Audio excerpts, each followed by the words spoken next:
vous avez reçu à ce séminaire, et demain matin, on va recevoir encore, amen. Mais si la terre de notre cœur n'est pas assez profonde, l'humidité va s'évaporer. Je ne connais pas grand-chose en plantes, mais je sais que si dans un pot il n'y a pas assez de terre, il faut en rajouter, et quand c'est l'été, il faut mettre de l'écorce, par exemple, pour garder l'humidité. Et le Seigneur mettait sur mon cœur que ce séminaire ne soit pas comme une visite, excusez-moi, de chirurgien, un peu comme les Canadaires. Vous savez, quand ils prennent l'eau dans la mer, ils la prennent et ils redécollent.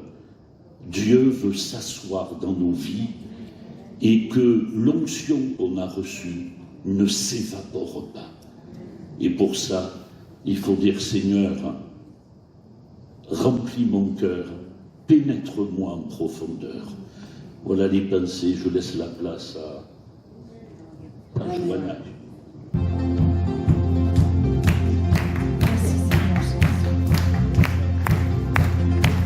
J'ai vu la beauté de la création, du délai jusqu'à l'horizon.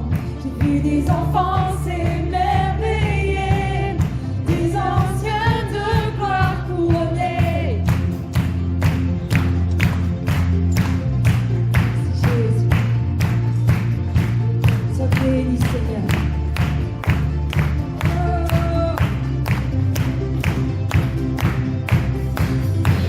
J'ai vu des guérisons, des miracles, en réponse à ton oracle. J'ai vu des vies transformées, des âmes trouvées, délivrées. Oh, oh, oh, tu es notre Dieu. Oh, oh, oh, tu es puissant, glorieux. Oh, oh, oh, tu es notre Dieu. Oh, oh, tu es puissant, glorieux. Oh,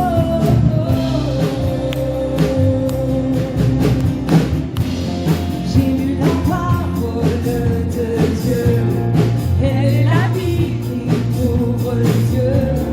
J'ai vu des démons trembler, au nom de Jésus proclamé. J'ai entendu le son des anges, alors que s'élève la louange. J'ai entendu le son des anges, alors que s'élève la louange.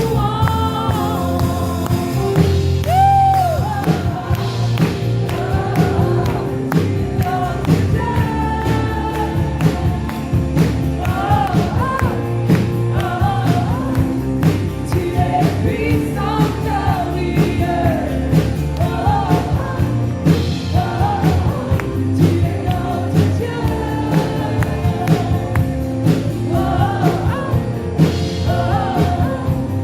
Tu es puissant, glorieux.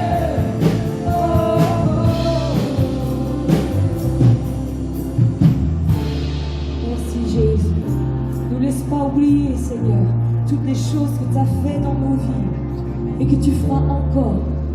Garde-nous, Seigneur, fixés sur toi, sur tes œuvres. Merci.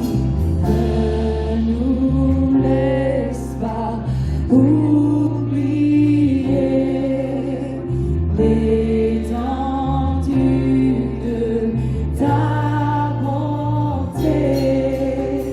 Ne nous laisse pas oublier les œuvres que tu as faites.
t'adorons, Seigneur. Nous n'oublions pas ce que tu as fait et nous avons la foi de ce que tu feras. Merci Jésus, sois béni ce soir. Ne nous laisse pas oublier l'étendue de ta bonté. Ne nous laisse pas oublier les œuvres que tu as faites. Ne nous laisse pas oublier l'étendue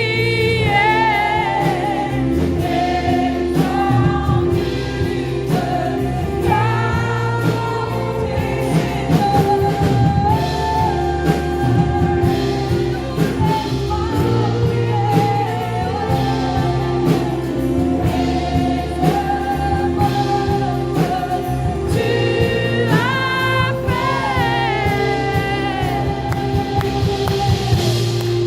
que tu feras encore, et que tu feras encore, et que tu feras encore.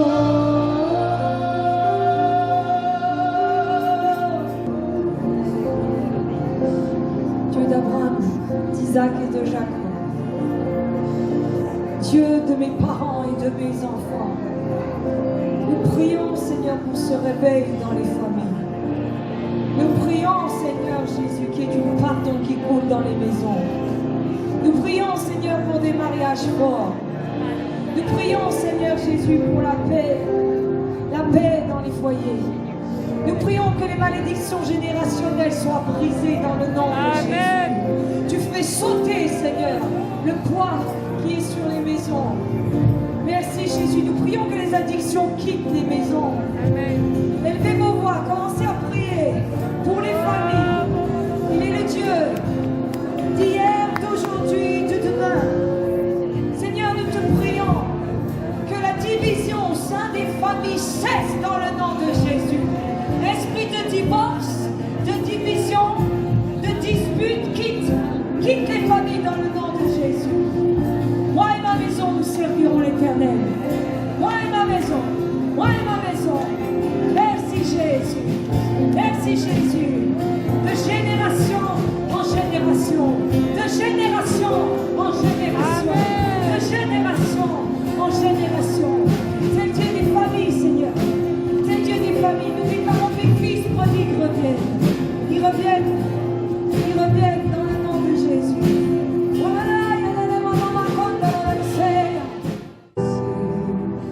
Oh, votre Père qui est aux cieux, que ton nom soit sanctifié, que ton règne vienne sur terre comme aux cieux, notre Père.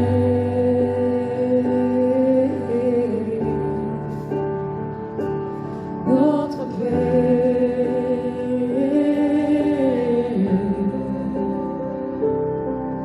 pardonne-nous nos offenses, que le pardon coule. Garde-nous d'être tentés, délivre-nous du mal, notre Père.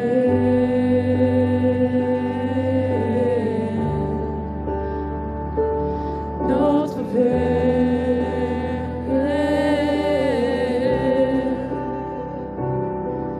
car c'est à toi qu'appartiennent la puissance et la gloire. Car c'est à toi qu'appartiennent la puissance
tu seras toujours là.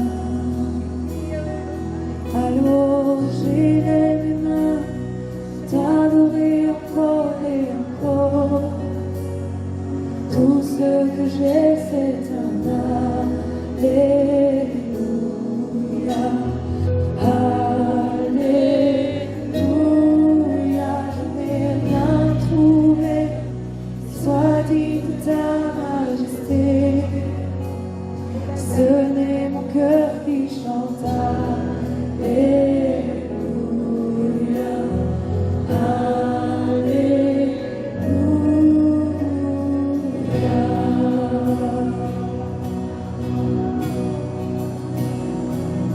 Je n'ai qu'une réponse, une seule volonté, et pas vers le ciel. Je veux t'adorer, alors j'élève les mains pour t'adorer encore et encore. Tout ce que j'ai, c'est un Alléluia. Alléluia, je n'ai rien trouvé qui soit digne de ta majesté.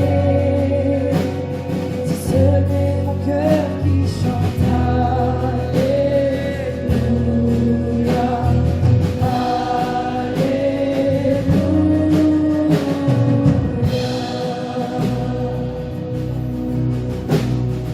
Chante mon âme, sois pas timide et lève ta voix, car tu as un lion qui rugit en toi. Alléluia, le Seigneur. Oh, chante mon âme, ne sois pas timide et lève ta voix, car tu as un lion qui rugit en toi. Alléluia, le Seigneur. Oh, chante mon âme, ne sois pas timide et lève ta voix, car tu as un lion qui rugit en toi. Alléluia, le Seigneur.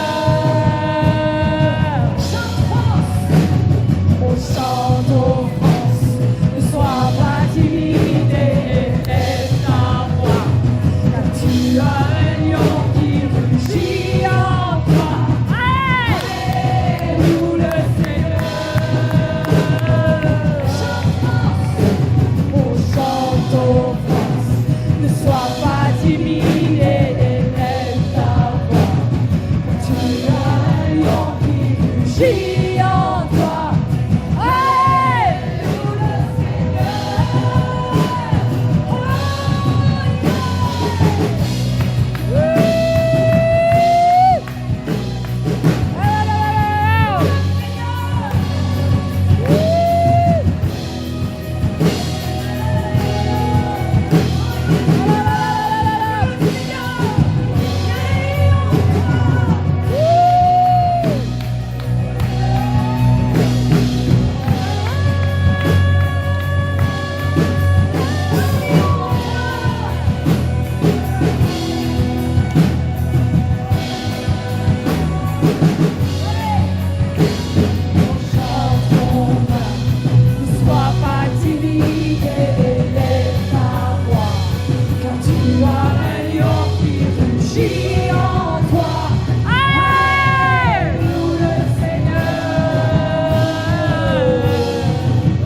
m'a demandé, Martine, elle m'a dit, Jonas, si tu peux donner un témoignage. Alors en priant, j'ai dit à Dieu, mais parce que vous êtes d'accord que quand tu marches avec Dieu, t'as 1000 histoires en fait.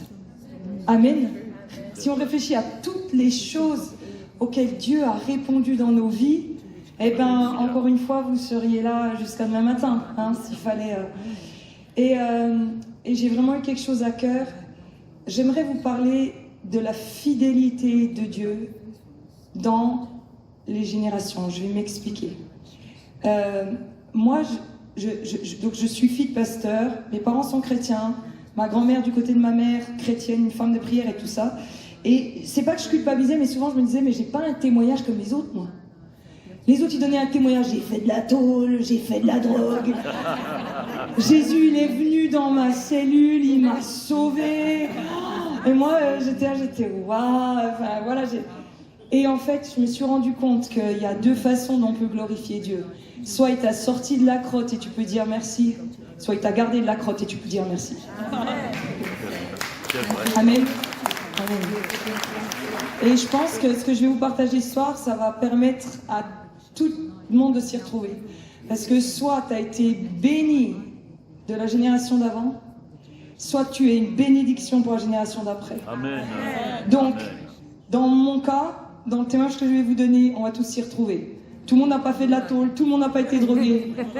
Mais, oui, heureusement, amen, oui, c'est ça. Mais on vient tous de quelque part, ou en tous les cas, on va tous quelque part.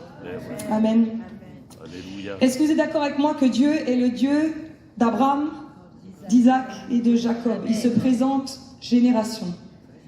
Et si vous regardez Abraham, il va avoir du mal à avoir un enfant, il va lui falloir 25 ans. Dieu se révèle à lui à 75 ans, il a son enfant à 100 ans. Ensuite, nous avons Isaac. Isaac se marie à 40 ans, c'était vraiment le fils à maman, lui. Hein. Vraiment, tu sais, un bon temps vie. Et il a ses jumeaux quand il a 60 ans. Donc, il faut 20 ans. On voit que dans cette famille, il y a des difficultés qui traînent, mais la malédiction se raccourcit. Et alors là, Jacob, lui, il a 13 gosses. Allez, bim, la malédiction, elle saute. Hein, il a 12 enfants et une fille. Oui, on oublie souvent la fille, hein, Dina.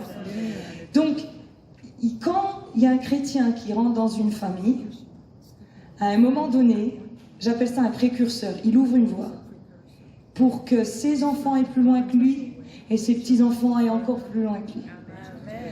Il y a un verset, je vais vous le lire, vous savez, j'aime la Bible. Hein, dans 2 Timothée 1,5, Paul, il va dire à Timothée, « La foi sincère qui est en toi a d'abord habité dans ta grand-mère, Loïs, et dans ta mère, Eunia.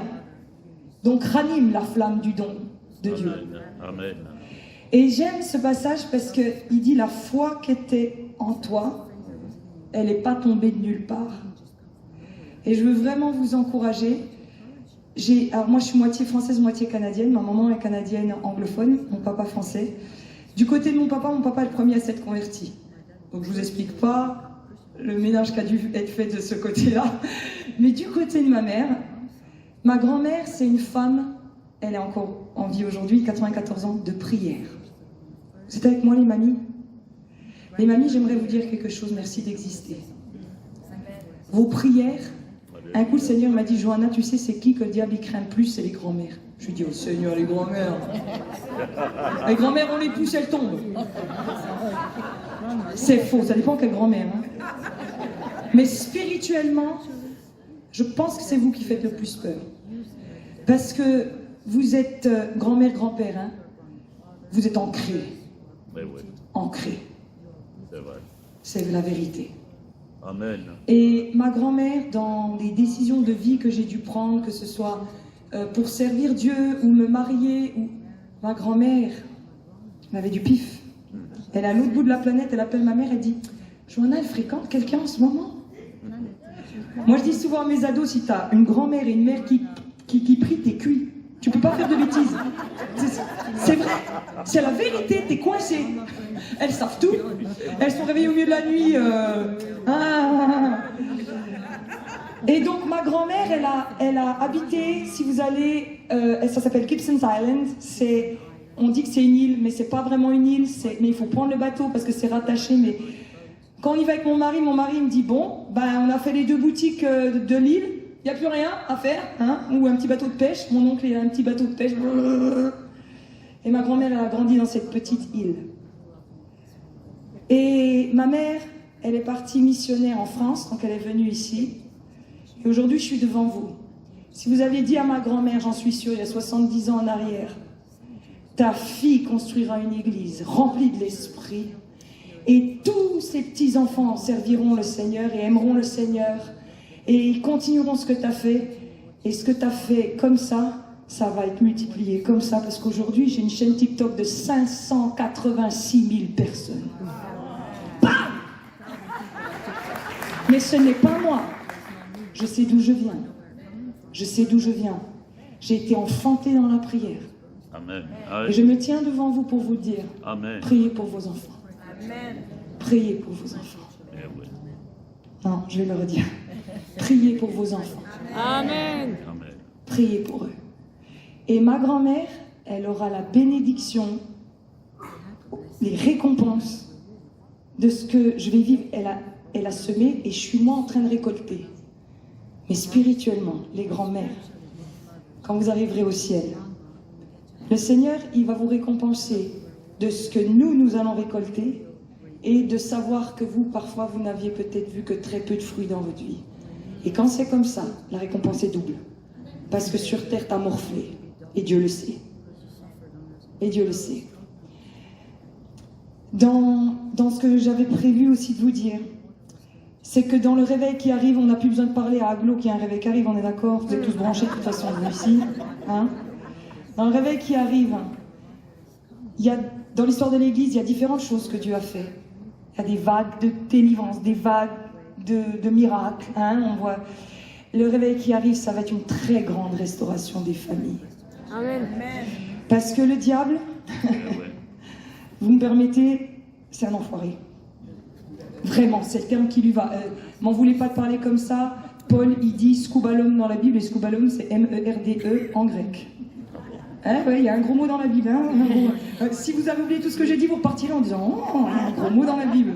Oui, il y en a un, scubalom. Et dans le réveil qui arrive, c'est le réveil des familles. Parce que la Bible, elle nous dit qu'à la fin des temps, les enfants sont rebelles à leurs parents.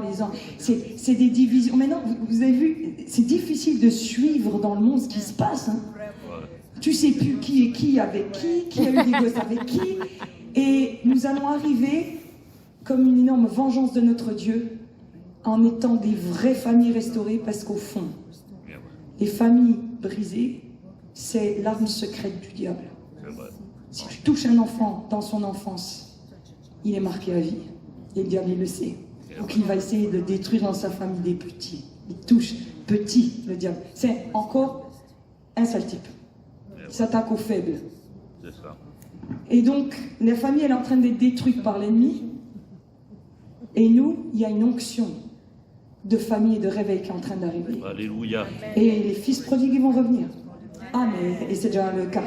Le Seigneur m'avait montré une image des fils prodigues, comment on appelle ça? C'est comme une fronde. C'est le fils qui part en arrière, mais vous allez voir quand ils vont revenir, pouf, ils vont revenir en puissance. Parce que quand tu as été enfant de chrétien, puis que tu as envie de dire « Oh, je vais aller faire un tour, je sais pas trop tout ce que vous me dites », et que tu as été faire ton tour, c'est-à-dire que tu as tout connu. Dieu, pas Dieu. Ben, quand tu reviens, je peux te dire que c'est bon. Vous êtes d'accord? La Bible, elle dit que le temps qui est reconstruit est plus grand et plus fort que le précédent. Donc les fils prodigues qui vont revenir, eux, c'est bon. Ils ont été joués et ils auront compris. Donc ils vont être ancrés. Donc il y a des fils prodigues qui reviennent, il y a des couples qui vont... Il y a une réconciliation, il y a une onction de famille qui est en train d'arriver. Amen, amen. Et pourquoi je vous dis ça? Je ne veux pas me tenir devant vous pour vous dire je vais vous raconter ma vie, voilà ma vie, parce que je ne vois pas en quoi ça... Enfin, je vois pas le but en fait. Voilà, hein, vous avez la vôtre, entendre quelqu'un vous raconter la sienne, enfin c'est pas intéressant. Par contre, si je vous dis qu'il y a la fidélité de Dieu sur les générations, et que tout, la Bible, elle le dit, hein, que la parole de Dieu ne revient pas sans effet, tout ce que tu as mis dans tes gamins, c'est gagné. Alléluia. C'est gagné.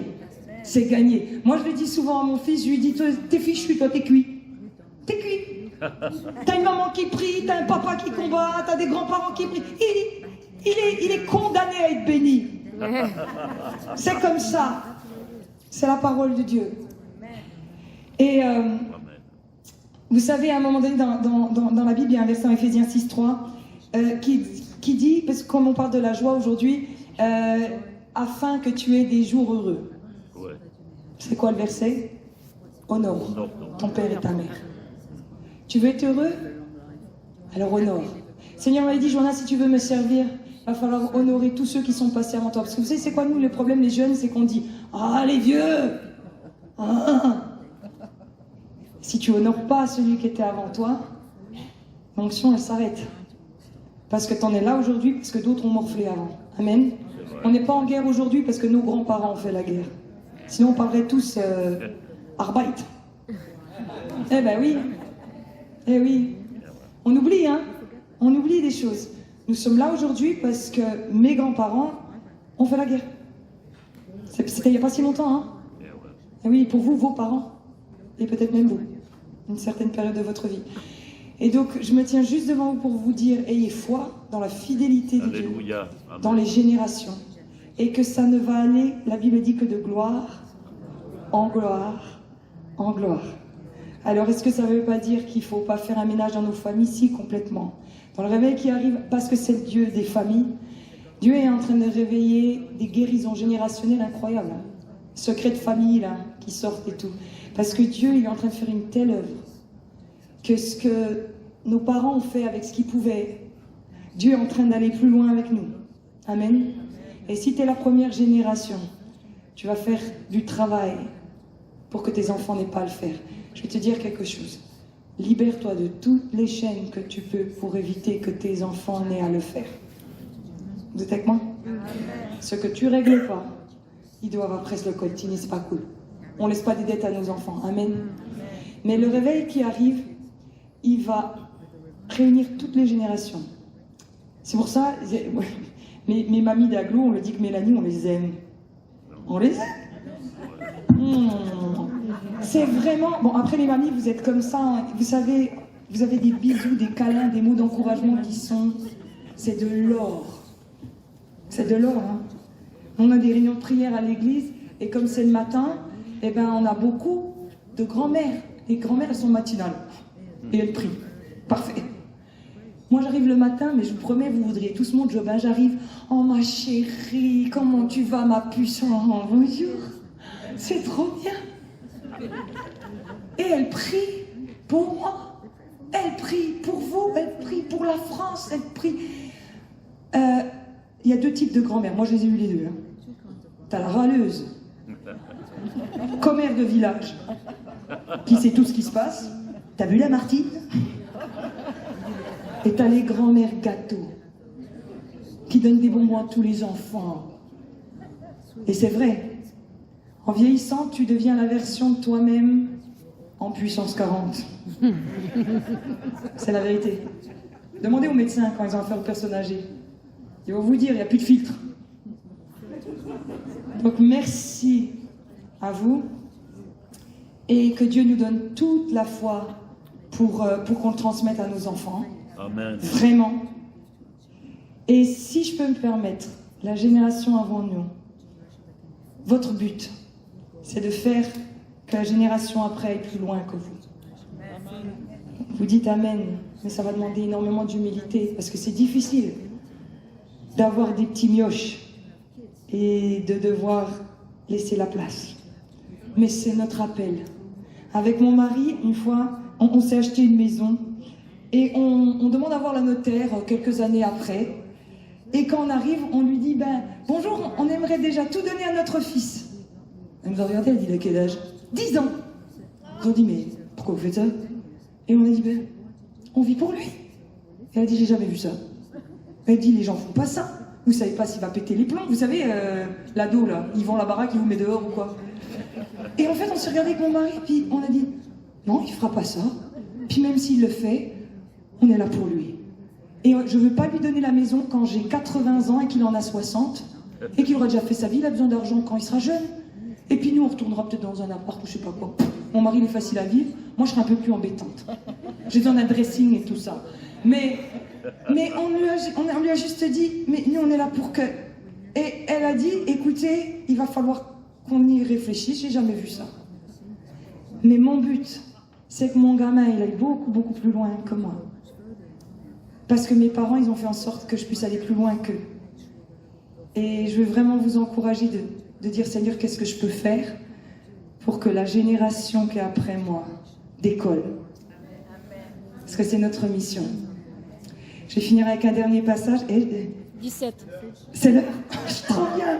C'est énorme ce qui se passe aujourd'hui. C'est un miracle. C'est un miracle. Là, je perds 2-3 minutes à retrouver mes notes. Oui. Dans la Bible, à un moment donné, je finirai avec ça, Salomon, il fait cette super prière, vous savez, donne-moi la sagesse. Et là, tout le monde dit, waouh, Dieu, il lui demande, qu'est-ce que tu veux? Il aurait pu tout demander. Quel gars inspiré, franchement. Et en fait, tu tournes la page d'avant, et David, il prie. Et il prie quoi? Donne la sagesse à mon fils. Amen. Et quand Salomon se retrouve devant la plus grosse décision de sa vie, où il pourrait demander l'or, l'argent et tout, il refait la prière de son père, que son père a mis en lui.